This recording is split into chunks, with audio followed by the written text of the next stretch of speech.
Hey everyone, welcome back to Podcast and Chill. I'm Gwen. And I'm Leo. And yes, seriously, chill. It's literally in the name. Sit back and relax. Especially because learning a foreign language already puts enough pressure on your brain. Oh, absolutely. I once spent 30 minutes typing a 15-word message in French. 15 words. Let me guess. Type, delete, and type again? Pretty much. I'm sure a lot of our friends know that feeling. But once, I had an argument with my French friend, and somehow my French just worked. So one time you stressed over a message, and another time you spoke well because you didn't care. Yep, it's like the good version of empty head, full mouth. Maybe language learners need that more instead of head full, mouth on mute. That's what today's episode is about. Stop thinking, start speaking. We're talking about why it's hard to communicate in a foreign language. And some simple tools and habits that help you improve your speaking. No boring textbook tips, just real-life ideas that actually work. Before we start, leave a comment with your name, where you're from, and why you're learning English. We'd love to hear from you. And if you stress about your level, don't. Today's episode is B1, but strong beginners are very welcome too. We'll also go over some key vocabulary at the end, nice and slow, so stay with us. All right, let's get started. So, I have to tell you about a small coffee disaster I had. Gwen and disaster? That already sounds interesting. Go on. A few years ago, I traveled to another country. At that time, I was learning the local language. Oh, and you tried to use it during the trip. Of course, I wanted to buy a coffee, so I went into a cafe. Ordering coffee sounds simple. That's what I thought. I practiced the sentence in my head about 10 times. I felt ready, very confident. I'm still waiting for the disaster. Well, when it was my turn, everything went wrong. You forgot the words? No, worse. I said all the words clearly, just in the wrong order. I basically said, coffee by me. Ah, so you didn't buy coffee, you offered yourself. Exactly. I was very embarrassed, but the cafe staff was kind. He smiled and helped me order. Or maybe you weren't the first person who tried to sell themselves for coffee. Probably not, but his kindness helped me feel confident again. I'm glad. But why does our brain shut down like that? That seems pretty common among language learners. I thought about that too, and I think there are two main reasons. All right, tell me. The first one is fear. Fear of making mistakes? Yes, and fear of people judging you or thinking you sound stupid. That fear usually comes from the past. That's right. Maybe a strict teacher corrected you in a hard way. Or friends laughed when you made a mistake. And after that, your mouth just closes. You stop trying. That makes sense. But not everyone has this kind of fear. Some people have a different problem. Really? What kind? They're not scared of mistakes. They're scared of not being perfect. Ah, perfectionism. Yes. Perfectionism means you want perfect grammar, perfect pronunciation, perfect everything. And you wait until the perfect sentence is ready. Right, but when you're finally ready, the moment is gone. It's like waiting for the perfect bus. You wait and wait, but all the other buses pass by. And they all go to the same place. That's spot on. You miss your chances because you're waiting for perfection. So you stay silent. Yes, fear and perfectionism. Those are the two big reasons people don't speak. That actually explains a lot. Before we continue, friends, if you're enjoying this episode, hit the like button. And subscribe so you don't miss more useful conversations like this. Now stay with us because the next part is about simple things you can do to stop thinking and finally start speaking. What exactly can we do? Okay, let's get practical. First, we should use simple and short sentences, like 1 coffee, no sugar. Thank you. Yeah, it sounds easy. I don't think we can go wrong with short sentences like that. Meanwhile, we can go really wrong with long sentences. They usually create so much pressure. I know, right? We're thinking so much about those long sentences, like, am I saying them correctly? Is my grammar on point? Things like that. And we forget to actually say them. Couldn't agree more. Overthinking is such a pain. But I get why people want to use long sentences. They think it makes them sound more native, more fluent. I know, but only if you can actually say those long sentences out loud. The point is, we usually can't. That makes sense. And short sentences don't make you less fluent. Think about that. You speak them, the other person understands you. That's effective communication. I don't know about you, but that sounds pretty fluent to me. Oh, right. I mean, as a native English speaker, I barely use long, fancy sentences in real life.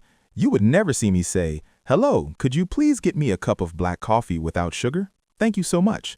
Right. And friends, we're not saying you should never use long sentences. We just want you to feel comfortable speaking first. Once you feel comfortable with short ones, you can try longer ones later. Here's what I always tell myself. A short sentence out of your mouth is always better than a perfect sentence hiding in your head. Yes, keep that in mind, friends. So, what's the second technique? Okay, this one doesn't use words at all. Take a guess. Is it body language? Yes, let me go back to that cafe where I offered myself for sale. Oh, there's more to the story. Yeah, so after I ordered, I went to wait for my drink, and this young girl came in, maybe 14 years old. She seemed to be a tourist, too. Okay. She said, "1 hot cacao," and then just pointed at the cake under the counter. That's it. Order complete. Smart move. I was amazed at how easy she made it look. The staff understood her perfectly. I guess because she mixed a short sentence with body language. That combination makes communication much easier.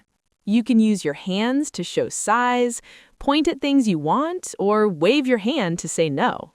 Or use your face, smile, look confused if you don't understand. It all helps. Especially in small talk or everyday situations, body language fills in the gaps. Like if someone asks, "Do you want more tea?" and you're not sure how to say no politely, just smile and wave your hand gently. They'll understand.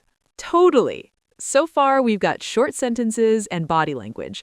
What's your favorite technique to avoid going mute? Mine are reaction words. Care to explain? Reaction words are just short words or phrases you use to react to what someone says. Like, "Oh, really?" or "That's nice," or "No way," or "That's difficult." And why do you use them? Because they buy me time. Someone says something, I say, "Oh, really?" And while I'm saying it, my brain is already finding the next sentence. I agree with that. And you know what? They also make you sound more natural and show the other person you're listening. Right, people feel heard. Like if someone says, "I lost my keys today," you can say, "Oh no, that's terrible," while you think of what to say next. Or if someone says, "I got a new job," just say, "That's amazing." And then you have a second to ask a question. So what are your favorite reaction words? Everyone listening, comment and tell us yours. Yeah, we really want to know. I'm sure some might say, "I don't have favorite reaction words. In fact, I don't have any words at all." It happens all the time, right? We just don't know what to say, or maybe we forget the words. What do we do in situations like that? Good point. That's why the last tip is so important. Have some ready phrases. What are ready phrases? Ready phrases are sentences you practice so many times that they become automatic. You don't have to think about them anymore. They just come out. Do you mean short sentences like "thank you" or "excuse me"? They can be short or long sentences. The length doesn't matter because you've practiced them enough. They're not scary anymore. Oh, so it's like tying your shoes, isn't it? When we first learned how to do it, it was hard. But now we don't even think about it. We just do. It's a habit. Exactly. A tip is to pick phrases you'll actually use in daily life. That way, remembering them is worth it in the long run. Like, "Sorry, could you repeat that?" You use that all the time. Or, "Can I ask a quick question?" Can you recommend something? I didn't catch that. Could you say it again? These are so useful. Of course, you should look around and see which phrases are most useful for you. Yeah, learn what's useful for you. One good thing about this is you can start using longer sentences comfortably. Short sentences and body language work great, but having these longer, ready phrases can help you sound even better. Right, that's how you get comfortable with speaking longer sentences. Gradually, your speaking will improve. Right. So far, we have short sentences, body language, reaction words, and ready phrases. But these tips are just the beginning. Take a sip of water, stretch a little, and relax for a second, because we're about to talk about something else that's just as important. Yup, another thing that helps crack open your mouth in the long run. Now we have the tools to open your mouth and let the words out, but sometimes you're still too afraid to use those tools. That is totally normal, especially because of the fear of being judged and perfectionism. So, how do we get better? The answer is simple. Practice. Yeah, practice makes perfect. You have to practice, friends. Daily practice. That's how your skills improve. The problem is, how can someone practice in peace? We get it. You're afraid of being laughed at, and practice can sound like a nightmare. That's why I want to introduce you to low-pressure practice. Low pressure means no stress, no tests, and no one watching or judging you. Basically, it's practice in a safe space where mistakes don't matter. Yeah, like you can talk to yourself while you're doing things at home. Cooking, cleaning, doing laundry, you name it. For example, while you're making dinner, just describe what you're doing in English. I'm cutting the onion, now I'm adding salt. Or when you're walking, just talk about what you see. Another good one is sending voice messages to a friend you trust. Or you can practice in front of a mirror. It's like practicing dance moves alone before you go to a party. Yes, you learn the steps when no one's watching. So when it's party time, you feel ready. The key is low pressure. You need to practice when it's not scary, so when it's scary, you know what to do. Makes sense.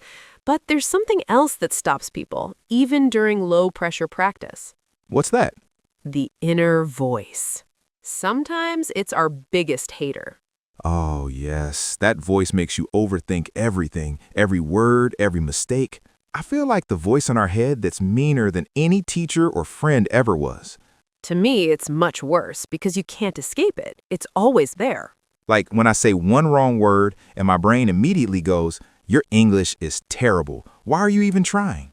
Or, you sound so stupid right now. Everyone's judging you. You'll never be good at this. These thoughts are so harmful.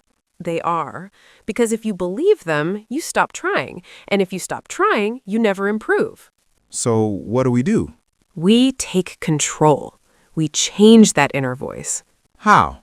You replace the negative thoughts with better ones. Not fake positive ones, just kinder, more realistic ones. So instead of "my English is terrible," I can say, "I'm learning. I'm getting better every time I practice." Instead of "I sound so stupid," I'm trying something difficult, and that's brave. instead of "you'll never be good at this," I'm not perfect yet, but I'm improving. that feels so much better. It does. And here's the thing. You deserve kind self-talk. You wouldn't talk to a friend the way you talk to yourself sometimes. That's true. If a friend made a mistake in English, I'd never say, "You're terrible at this." Exactly. So don't say it to yourself either. Be your own supportive friend. Yes. Practice when the pressure is low. And while you practice, be kind to yourself. Those two things together make such a big difference. They really do. Because speaking a new language isn't just about techniques and phrases. It's also about your mindset. Right. If your mind is full of fear and negative thoughts, even the best techniques won't help. But if you practice in safe spaces and talk to yourself kindly, everything becomes easier. You start to believe you can actually do this, and that belief matters. Do you know what else matters? Of course, it's our usual vocabulary time. Let's learn some new words, friends. We'll go over 4 key words in our talk today.